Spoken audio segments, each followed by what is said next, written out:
গল্পের নাম তোমাতেই মুগ্ধ আমি, লেখিকা সামিয়া, পর্ব 22। তখনই মেরি মাথায় হাত দিয়ে ডুবতে ডুবতে বলল, মেরি, উফ, এটা মানুষের শরীর না হাতের শরীর? মা গো মা, আমার মাথাটা পেটে গেল। ছাড়ুন বলছে, আমার হাত ব্যথা পাচ্ছে তো। রায়হান হাতটা আস্তে করে ছেড়ে দিল আর বলল, রায়হান, তাহলে আমার কথা না শুনে কোথায় যাচ্ছে? হ্যাঁ মেহেরি, কি বলবেন আর আপনি? আমি আপনার কোনো কথাই শুনতে চাই না। আপনি আমার সরলতার সুযোগ নিয়ে যা ইচ্ছে তাই বলবেন, আর আমি কি সেটা শুনবো নাকি? রায়হান, অবশ্যই শুনবে তুমি। আমি সেদিন এই জন্যই তোমাকে ওই কথা বলেছিলাম, কারণ আমি দেখতে চেয়েছিলাম তুমি কতখানি ভালোবাসো তোমার রায়হানকে। মেরে তো কি দেখলেন? হ্যাঁ, আমার ভালোবাসা পরীক্ষা নেবেন না, কারণ আমি ওর জন্য মরতেও রাজি আছি। আমি ওর না হলে আমি কারো হব না, সেটা ওকে পাই কিংবা না পাই। রায়হান মেয়ের কথা শুনে অনেক বেশি খুশি হলো। মেয়ে, কি হলো, কি ভাবছে? আর কিছু বলবেন? রায়হান, না, চলো আমি তোমার বাসায় পৌঁছে দিয়ে আসি।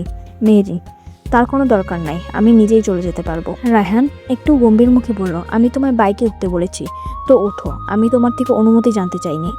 মেহরিন, বললাম তো। মেহরিন কথা শেষ করার আগেই রায়হান বলল, রায়হান, মিস মেহরিন, আমি আপনাকে উঠতে বলেছি তো নাকি? আমার কথা কি আপনার কানে যাচ্ছে না?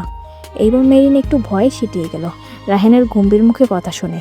এর আগে কখনো রায়হান এইভাবে কথা বলেনি, তাই মেহরিন আর কিছু বলল না। রায়হানের পেছনে উঠে বসল। রায়হান, মিস মেরিন, এমনি বসলো, পড়ে যাবা, ধরে বসো।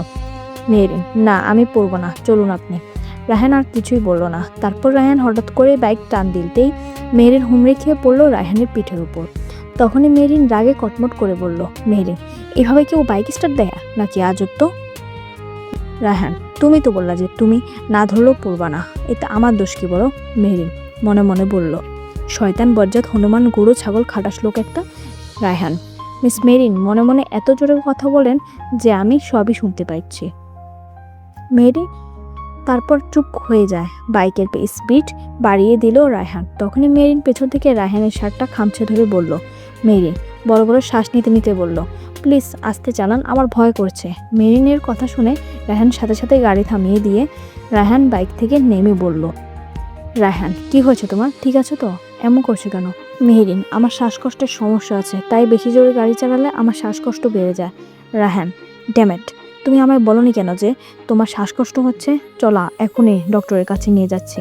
তারপর রায়হান বাইকে উঠতে নিবে, তখনই মেরিন বলল, মেরি, লাগবে না স্যার, আমার ব্যাগে একটা ইনহেলার আছে, ওইটা নিলে কমে যাবে।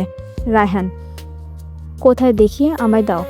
তারপর রায়হান মেহরিনের ব্যাগ থেকে ইনহেলারটা বের করে মেহরিনের মুখের সামনে ধরে বলল, রায়হান, এই নাও তাড়াতাড়ি। তারপর মেহরিন ইনহেলারটা মুখে নিয়ে টান দিল। রায়হান সাথে সাথে বলল, রায়হান, ঠিক আছে তো মেহু, কি হলো বলো? মেহরিন কপাল কুঁচকে বলল, মেহরিন, আপনি কি আমায় মেহু বলে ডাকলেন নাকি এখনই? মেহরিনের কথায় রায়হান ভয় পেয়ে গেল। রায়হান মনে মনে, এই রে, কি করলাম আমি? মুখ ফসকে তো বলে ফেললাম নামটা। মেহরিন, কি হলো বলুন? রায়হান, আর না না, তুমি ভুল শুনছো হয়তো। তারপর মেহরিন আর কিছু বলল না। রায়হান, আচ্ছা চলো, তোমায় বাসায় দিয়ে আসি। তারপর রায়হান বাইকে উঠে আস্তে বাইক চালিয়ে যাচ্ছিল, যাতে মেহরিনের কোনো সমস্যা না হয়। কিছুক্ষণ পর মেহরিনের বাড়ির সামনে চলে আসতেই মেহরিন বাইক থেকে নেমে রায়হানকে বলল, মেহরিন, ধন্যবাদ আপনার। রায়হান, তুমি ঠিক আছো তো এখন? মেহরিন, আসি। রায়হান, ওকে। এই বলে মেহরিন ওপরে চলে গেল। পরবর্তী পর্ব খুব শীঘ্রই আসবে।